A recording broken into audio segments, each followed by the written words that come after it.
Welcome to my YouTube channel. आज के video में हम बात करने वाले हैं जिन स्टूडेंट्स को 2025 में बीएमएस के लिए कॉलेज अलॉट हुआ है, लेकिन उनका जो है कॉलेज जो है घर से दूर है, कॉलेज की और घर की सिटी जो है दोनों अलग है।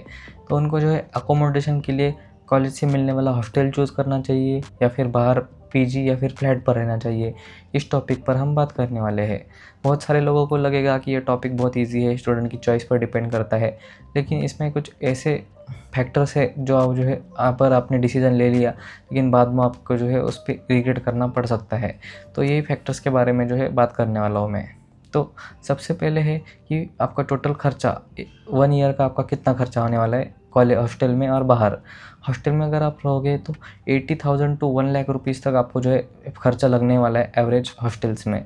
उसमें आपके सारी फैसिलिटीज़ आपको जो है मिलने वाली है, उधर मेस की facilities, room cleaning, electricity, washing machine, ये सारी फैसिलिटीज़ जो बेसिक फैसिलिटीज़ है आपको हॉस्टल में मिल जाएगी।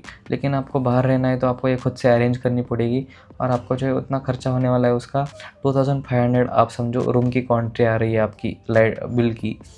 दूसरा है 3000 आपको समझो मेस को लगने वाले हैं और 2000 जो है मेंटेनेंस के लिए, जैसे कि काम वाली बाई, वॉशिंग मशीन, इलेक्ट्रिसिटी, ये सारी चीज़ों के 2000 पकड़े तो 7500 के आसपास आपको जो है पर मंथ खर्चा आने वाला है अगर आप पीजी या फिर फ्लैट पर रहने वाले हो। तो यानी कि पूरे ईयर का जो है अप्रॉक्सीमेटली 80,000 टू 85,000 आपका जो है खर्चा आने वाला है। तो ये सबसे पहली बात हुई। दूसरा फैक्टर है कि एनवायरनमेंट जो है हॉस्टल में ऐसा है कि सारे के सारे स्टूडेंट जो है कॉलेज के होते हैं, सीनियर होते हैं, जूनियर्स होते हैं और हमारे क्लासमेट्स होते हैं। तो उधर जो है एक फैमिली के टाइप वो पूरा का पूरा बन जाता है कि सारे लोग साथ में रह रहे हैं। तो कॉलेज में अगर एग्ज़ाम्स है या फिर कोई भी फंक्शन है तो साथ में सब लोग जो है प्रिपरेशंस करते हैं, मजाक होता है, माहौल होता है, एक माहौल मिलता है आपको हॉस्टल में। लेकिन अगर आप बाहर रहोगे तो आप मैक्सिमम 4 से 5 लोग क्लासमेट, सीनियर, जूनियर रहने वाले हो, तो 4-5 लोगों में माहौल जो है उतना आपको नहीं मिल सकता है। तो ये बात आपको ध्यान में रखनी चाहिए, इसीलिए हॉस्टल का एक्सपीरियंस भी इम्पॉर्टेंट है ऐसा मुझे लगता है। लेकिन कुछ बातें जो है आपको ध्यान रखनी चाहिए वो भी मैं बताने वाला हूँ। तीसरी बात है कि हॉस्टल में आपको जो है कंफर्ट ज़ोन कम्प्लीटली मिलने वाला है। सारी की सारी चीज़ें जो बेसिक रिक्वायरमेंट्स है वो हॉस्टल वाले आपको प्रोवाइड करते हैं। लेकिन अगर आप बाहर रहने वाले हो तो वो चीज़ें आपको खुद से अरेंज करनी पड़ेगी, जैसे आपको काम वाली बाई ढूँढनी पड़ेगी। अगर आप कपड़े धोने हैं तो वो कैसे धोने हैं, रूम की क्लीनिंग करनी है तो कैसे करनी है। तो ये सारी चीज़ें जो आपको खुद से अरेंज करनी पड़ेगी। आप इसको इस वे में ले सकते हो, आपको जो बाहर रहने के बाद सब कुछ सीखने मिलेगा। लेकिन हॉस्टल में आपको जो है ईज़िली कंफर्ट ज़ोन में सारी की सारी चीज़ें अपने आप मिल जाएगी।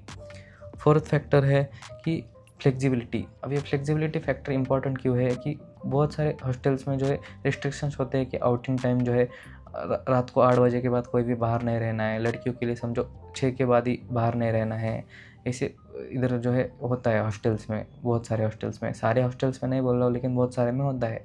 लेकिन अगर आप बाहर रहोगे तो ये सब रिस्ट्रिक्शंस वहाँ पर नहीं रहने वाले हैं। अगर आपकी आउटिंग जो है रिस्ट्रिक्टेड है तो आप जो है एक्सटर्नली किसी हॉस्पिटल को ज्वाइन नहीं कर सकते अगर आप हॉस्टल में रह रहे हो तो। लेकिन अगर आप बाहर रहते हो तो आप बाहर जो है एक्सटर्नली हॉस्पिटल को भी ज्वाइन कर सकते हो। अगर आपको घूमने जाना है तो हॉस्टल के रेगुलेशंस होते हैं कि आपको इजी घर पे पूछ के ही जाने दे रहे हैं या फिर आपको जो है लीव लेनी पड़ रही है, बहुत सारी फॉर्मेलिटीज़ करनी पड़ रही है। लेकिन अगर आप बाहर रहते हो, आप खुद की मर्ज़ी के राजा हो वहाँ पर, तो आप कुछ भी कर सकते हो। ये जो है फ्लेक्सिबिलिटी आपको मिल जाएगी। दूसरा एक इम्पॉर्टेंट पॉइंट है कि कॉलेज में जो है अगर आप हॉस्टल ज्वाइन कर रहे हो तो बहुत सारे कॉलेज जो है बिना बताए आपकी साइन ले लेते हैं एक बॉन्ड के ऊपर। तो बॉन्ड पे लिखा हुआ रहता है कि आप जो है 2 साल, 3 साल, 4 साल तक जो है हॉस्टल को बिल्कुल छोड़ नहीं सकते हो। अगर आपने उस पे साइन कर दी तो आपको कुछ चीज़ें पसंद नहीं आई हॉस्टल में तो आप जो है कुछ भी करके वो छोड़ नहीं सकते हो, क्योंकि आपने जो है साइन किया है उधर पे। तो ये बात आपको ध्यान रखना है कि अगर आप हॉस्टल चूज़ भी कर रहे हो तो आपको जो है ऐसे किसी भी बॉन्ड पर साइन नहीं करनी है। उनको पोलाइट वे में बताना है कि सर मैं 1 साल के बाद जो है रिलेटिव के उधर जाने वाला हूँ या फिर मेरा कुछ अलग प्लान है। तो आपको ऐसे किसी भी बॉन्ड पर साइन नहीं करनी चाहिए या फिर जो है आप रेस्ट्रिक्टेड हो जाओगे उस हॉस्टल के लिए। फिर ये सारे सारे पॉइंट जो है आपको जो है डिसाइड करने चाहिए। अभी मेरा पर्सनल ओपिनियन क्या है, कंक्लूजन क्या है, तो मुझे लगता है कि आपको जो है फर्स्ट ईयर, सेकेंड ईयर यानी कि 1-2 साल तक आपको जो है हॉस्टल का एक्सपीरियंस लेना चाहिए, क्योंकि वहाँ पर जो है एनवायरनमेंट मिलता है, माहौल मिलता है, सारी की सारी चीज़ें जो आपको स्टार्टिंग में अरेंज करना पॉसिबल नहीं होता है। बाद में आप सीख जाओगे बाहर रहने के लिए, लेकिन स्टार्टिंग के 1 to 2 ईयर आपको हॉस्टल में रहना चाहिए। लेकिन आपको वहाँ पर याद रखना है कि आउटिंग जो है उनको पहले ही बात करना है कि हमको आउटिंग थोड़ी एक्स्ट्रा चाहिए। आपको जो है एक्सटर्नल हॉस्पिटल को जाने के लिए परमिशन चाहिए। फिर जो है वो किसी भी बॉन्ड पर साइन नहीं करके जाना है आपको हॉस्टल में, अगर आप ज्वाइन करने वाले हो तो। और आपका जो है हॉस्टल का इंफ्रास्ट्रक्चर भी अच्छा होना चाहिए, सारी की सारी फैसिलिटीज़ प्रोवाइडेड होनी चाहिए, 24/7 इलेक्ट्रिसिटी होनी चाहिए, वॉशिंग मशीन्स होनी चाहिए, क्लीनिंग फैसिलिटीज़ होनी चाहिए।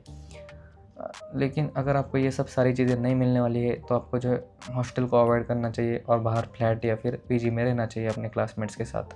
लेकिन उन स्टूडेंट्स का क्या, जिन स्टूडेंट्स को जो है हॉस्टल के अलावा कुछ ऑप्शन ही नहीं है, जिनका कॉलेज जो है सिटी से बाहर है, कि वो जो है फ्लैट या फिर इस पर भी नहीं रह सकते, तो वो लोग देख सकते हैं कि ये फैसिलिटीज़ उनको नहीं मिल रही, तो अगर वो बाइक से आना जाना कर सकते हैं सिटी में से तो वो बेटर है। या फिर वो जो है फिर कर ले हॉस्टल ज्वाइन, लेकिन उनको जो है बॉन्ड पर साइन नहीं करना चाहिए, ऐसे मुझे लगता है। तो ये सारे सारे फैक्टर जो है इम्पॉर्टेंट है, आपको इनको कंसिडर करके जो है आपको डिसीजन बनाना चाहिए। अगर बहुत सारे स्टूडेंट जो है हॉस्टल चूज़ कर लेते हैं, फिर उनको स्टार्टिंग में अच्छा लगता है लेकिन बाद में वो उनको छोड़ने नहीं देते हैं क्योंकि उन्होंने बॉन्ड पर साइन की रहती है। और बहुत सारे लोग जो है फर्स्ट ईयर में बाहर पे एडमिशन ले लेते हैं, यानी कि पीजी में या फिर फ्लैट पर रहने स्टार्ट करते हैं, लेकिन उनको जो है वो माहौल नहीं मिल पाता जो हॉस्टल में मिलता है, कि सारे के सारे स्टूडेंट साथ में पढ़ाई कर रहे हैं या फिर फंक्शंस के लिए रेडी हो रहे हैं, तो माहौल नहीं मिल पाता। तो मुझे लगता है कि दोनों एक्सपीरियंस आपके लिए जो है ज़रूरी है। तो आपको स्टार्टिंग के 1-2 साल जो है आपको हॉस्टल के में निकालने चाहिए। फिर बाद में जो है अगर आपको हॉस्टल के रूल्स अगर आपको ये नहीं हो रहे, अच्छे नहीं लग रहे हैं, तो आपको छोड़ना चाहिए हॉस्टल, ऐसा मुझे लगता है। तो आज के वीडियो में इतना ही। आपको जिस टॉपिक पर वीडियो चाहिए आप कमेंट कर सकते हो। तो आज के वीडियो में इतना ही। Thank you.